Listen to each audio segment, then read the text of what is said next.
Ma'asyiral muslimin yang dimuliakan Allah Subhanahu wa taala, santri ikhwan yang semoga dimuliakan Allah Subhanahu wa taala. Alhamdulillah, malam ini kita bisa kembali duduk untuk bertalabul ilmi. Kemudian salawat teriring salam tak lupa kita haturkan kepada Rasul kita Muhammad sallallahu alaihi wasallam. Pembahasan malam ini adalah bicara tentang alam jin.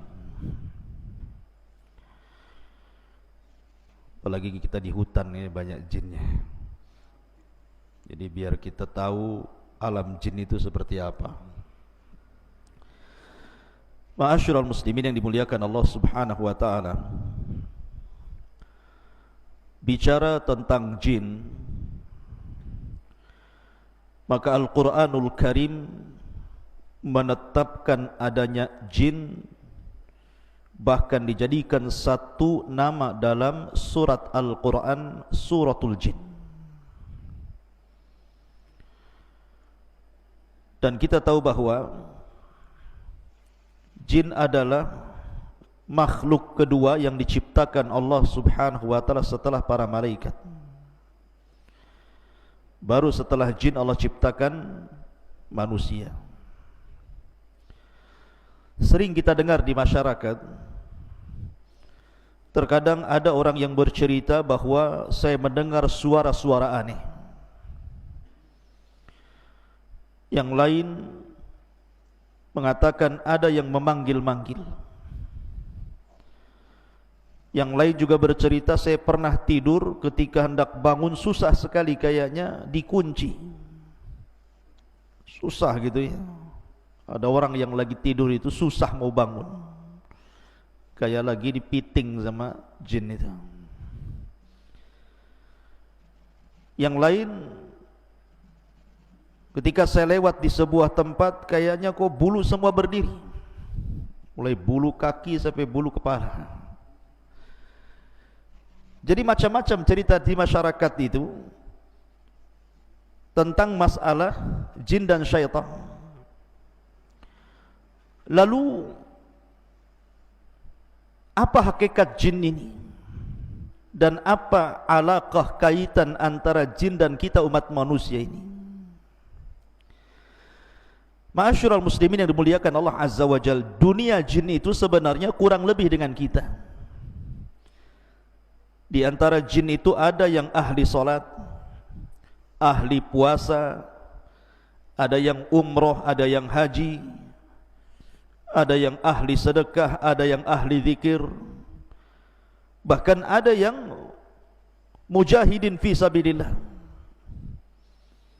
Tetapi di antara jin pun kebanyakan mereka ada yang fasik, ada yang suka minum khamar, ada yang suka berzina, ada yang suka berdusta, ada yang suka menyakiti dan menzalimi. Ya, karena jin itu terbagi menjadi dua. Wa inna kunna salihuna wa inna minna salihuna wa minna duna dzalik kunna taraiqa kidada. Di antara kami para jin itu ada yang saleh, ada yang baik. Tapi juga ada jin-jin yang mereka jahat. Baik, kita akan jelaskan, karena mungkin secara umum kita sudah mengetahui tentang asal muasal jin dan pernah saya jelaskan di sini. Saya hendak menceritakan beberapa kisah saja tentang alaqah, hubung kait antara manusia dengan jin saja. Ma'asyiral muslimin yang dimuliakan Allah Subhanahu wa taala. Suatu ketika Nabi sallallahu alaihi wasallam pernah salat. Tiba-tiba kemudian datang jin mengganggu Nabi sallallahu alaihi wasallam yang sedang salat.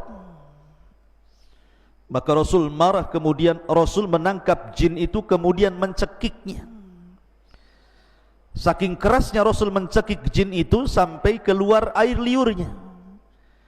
Dan Nabi SAW merasakan dingin air liur itu. Kata Nabi SAW, kalau aku tidak teringat dengan doanya Nabi Sulaiman, Rabbi habli mulkan la yambagi li ahadin mim ba'di, ya Rabb, anugerahkan kepadaku kekuasaan yang tidak kuanugerahkan kepada siapapun sepeninggalku. Tentu jin itu sudah kuikat di tiang masjid sehingga menjadi mainan anak-anak. Tapi karena teringat doanya Sulaiman, ku lepas jin itu. Artinya Nabi SAW mencekik jin sampai liurnya terasa dingin. Pertanyaannya, bukankah jin tercipta dari api? Kenapa pula liurnya dingin? Harusnya liurnya panas. Yang tercipta dari api itu asal penciptaannya, bapak moyang mereka. Tetapi anak keturunannya tidak seperti moyang mereka, sama dengan kita.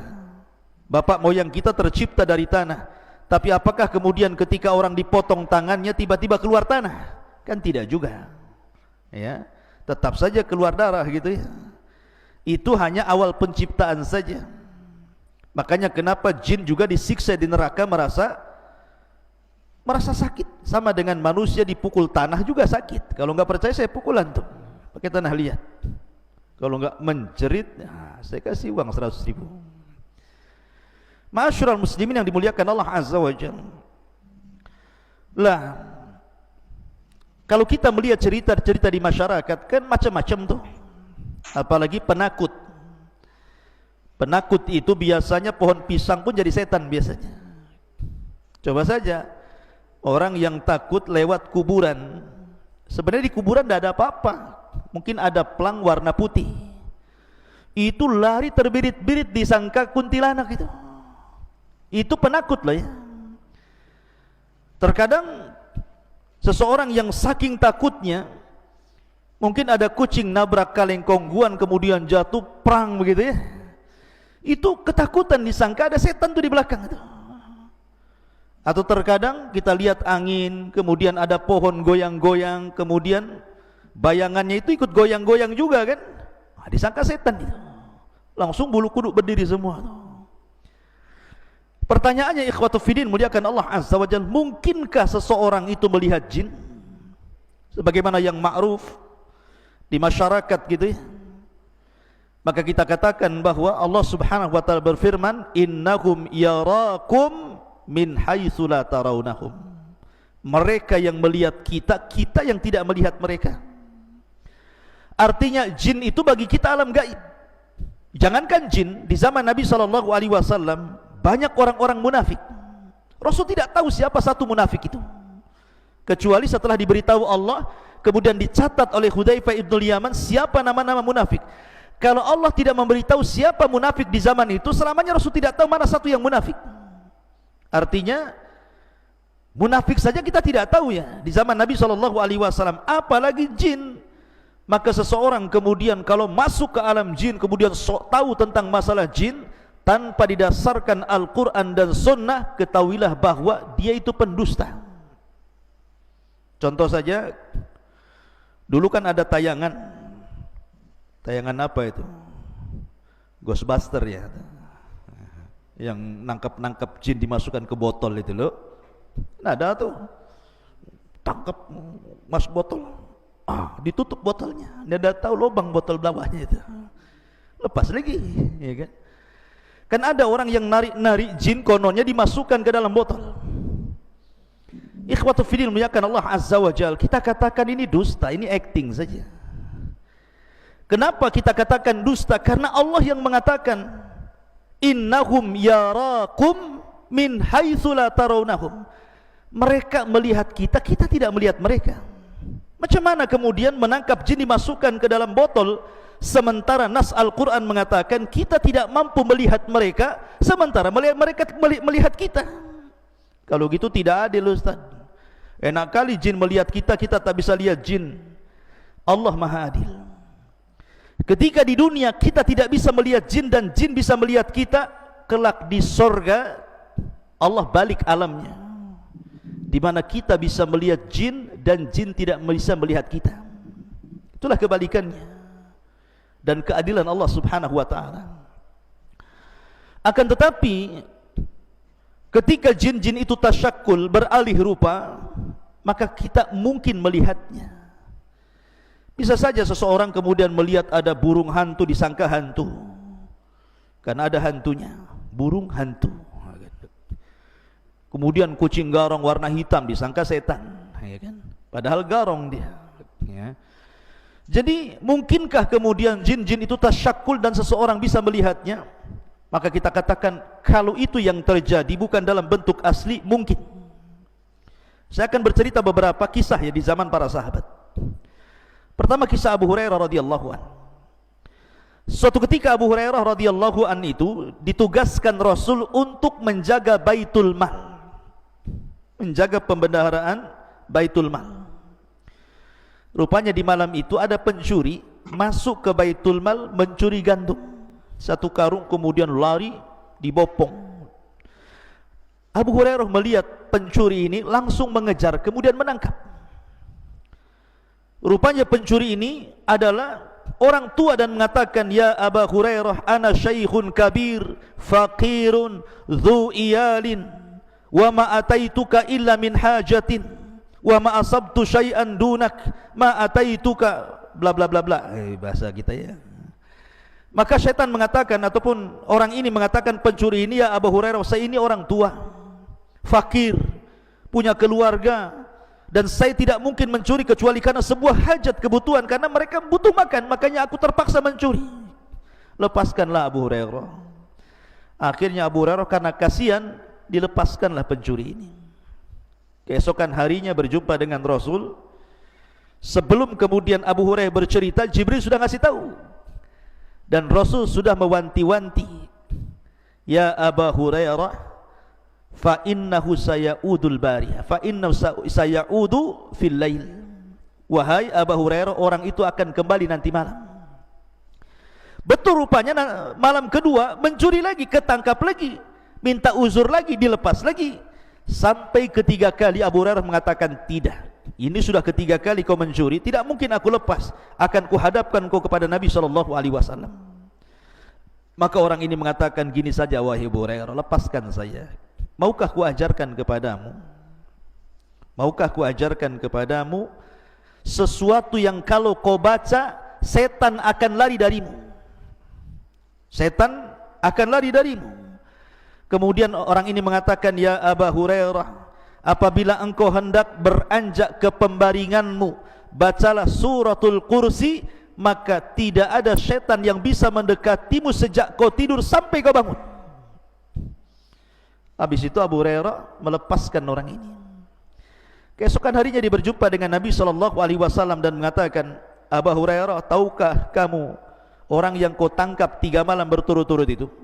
Kata Abu Hurairah, "Allah wa Rasulullah alam." "Saya tidak tahu wahai Rasul."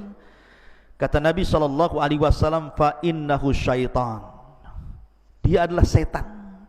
Dia adalah jin yang menyerupai manusia sebagai pencuri. Sadaqaka wa huwa kadzub. Untuk masalah ini, maksudnya ayat kursi yang kau baca, dari semenjak kau tidur sampai kau bangun, dan kau tidak akan diganggu syaitan, ini benar. Khusus masalah ini saja, sadaqaka wa huwa kadzub. Tetapi masalah yang lain, dia pendusta. Kebanyakan setan itu pendusta. Khusus masalah ini dia benar, gitu maksudnya. Dari sini menunjukkan bahwa Abu Hurairah menangkap pencuri, dan pencuri ini rupanya jin yang tasyakul, yang berubah bentuk. Makanya kalau seandainya ada seseorang sudah meninggal, dan saya punya cerita di kampung di Majalengka sana. Jadi ada preman mati. Preman bisa mati juga gara-gara minum tuak oplosan, ya. Jadi minuman keras, oplosannya nggak kira-kira, pakai spiritus. Antum tahu spiritus? Ya. Jadi cap orang tua dicampur spiritus, diminum kurang mabok, dicampur pil BK. Antum tahu pil BK? Untuk anjing gila tuh. Itu namanya pil BK tuh. Tuak campur spiritus, kasih pil BK, matilah. Itu bukan oplosan lagi, oplosan kuadrat namanya. Oplosan di atas oplosan lagi tuh. Ketika mati, rupanya tersebar di desa itu bahwa preman yang mati itu ada di atas jembatan, sedang duduk. Akhirnya dalam 1 minggu itu ketika mendengar berita itu, tidak ada preman kampung keluar. Rupanya preman takut sama setan. Ya. Jadi tersebar berita bahwa dia hidup lagi, setiap hari nongkrong di atas jembatan katanya. Pertanyaannya, mungkinkah itu dia? Saya pernah bertanya waktu di Yaman kepada Syekh Adnan hafizahullah ta'ala, guru saya yang mengajarkan kitab Fathul Majid, kitab Tauhid, tentang kisah ini. Ya Syekh, saya begini di kampung, persis yang saya ceritakan. Apa kata Syekh Adnan? Dia mengatakan bahwa yang dijumpai itu bukan preman tadi, karena orang yang sudah mati tidak mungkin hidup lagi, karena ada barzah yang memisahkan antara kehidupan dunia dan kehidupan kubur. Lalu siapa yang nongkrong di jembatan itu, yang mukanya mirip itu? Maka dia bisa menjawab, kalau cerita ini sahih, kalau cerita ini benar gitu ya, bukan dikarang-karang, maka sesungguhnya orang itu adalah qarinnya si preman tadi. Karena setiap orang itu punya qarin, punya jin yang menyertai sejak lahir. Jadi kalau seandainya ada orang mati kemudian hidup lagi, bukan orang itu hidup lagi gentayangan, tetapi qarinnya yang gentayangan membentuk orang mati itu. Jadi bisa saja itu jin yang menakut-nakuti manusia. Kemudian kisah yang kedua, kisah Ubay bin Ka'ab. Jadi suatu ketika Ubay bin Ka'ab ini dengan para sahabat Nabi hendak menuju dari Mekah ke Madinah, melewati padang pasir. Kemudian sampai di padang pasir lupa jalan, karena zaman itu kan tidak ada Google Map ya, di zaman itu tidak ada kompas gitu ya, hanya mengandalkan insting saja dan orang yang biasa jalan dilalui. Rupanya Ubay bin Ka'ab dan sebagian para sahabat itu nyasar, tidak tahu kemana arah ke Mekah. Pokoknya bingung. Yang namanya padang pasir itu kan kayak lautan tuh. Nanti antum kalau pernah belajar di Arab, antum melihat padang pasir itu persis kayak lautan tidak bertepi itu. Jadi bingung Ubay bin Ka'ab ini harus kemana, sementara perbekalan minum mereka sudah menipis. Sampai betul-betul akhirnya minuman itu habis. Akhirnya mereka berusaha mencari air. Jadi ke arah selatan tidak nemu air, ke arah barat tidak nemu air. Pokoknya semua arah dia berusaha jelajahi, tetapi tidak ada air juga. Sampai akhirnya datang laki-laki yang sangat besar, badannya besar sekali, kayak raksasa gitu ya. Kemudian menemui Ubay bin Ka'ab radhiyallahu an. Kemudian Ubay pun ketakutan dan mengatakan, "Man anta, siapa kamu?" Karena besar masalahnya badannya gitu ya. Maka orang besar ini mengatakan, "Ana min baqiyatin nafar minal jinnil ladzi istama'u ila Rasulillah sallallahu alaihi wasallam." Kata orang besar ini, saya adalah satu di antara sekelompok orang yang pernah datang menemui Rasul mendengarkan bacaan Nabi sallallahu alaihi wasallam yang disebutkan dalam surah Jin ya, "Qul uhiya ilayya annahu istama'a nafarun minal jin." Ada sebagian sekelompok jin, ada yang mengatakan 7 jin, datang menghadap Rasul mendengarkan Rasul baca Quran. Lah kata orang ini, saya adalah jin, satu di antara kelompok orang yang datang menemui Rasul yang kemudian mendengarkan ayat Al-Quran, dan aku pun masuk Islam. Kemudian dia mengatakan, aku pernah mendengar Rasul bersabda, al-muslim akhul muslim. Muslim itu saudaranya muslim yang lain. Baik kutunjukkan kamu ke arah di mana ada mata air di sana. Akhirnya kemudian jin ini mengarahkan arah ke arah sini, khudut tariq, ambillah jalan ini wahai Ubay, engkau akan mendapatkan air. Akhirnya Ubay bin Ka'ab pun membawa para sahabatnya kemudian mengarah ke yang ditunjukkan jin tadi itu ya, dan dalam berbentuk orang besar tadi, rupanya betul dia mendapatkan air di situ dan selamat dari kematian di padang pasir. Lihat, terkadang jin itu tasyakul, berbentuk manusia atau berbentuk yang lainnya. Ini kisah yang kedua. Kisah yang ketiga, di zaman Umar bin Khattab radhiyallahu an.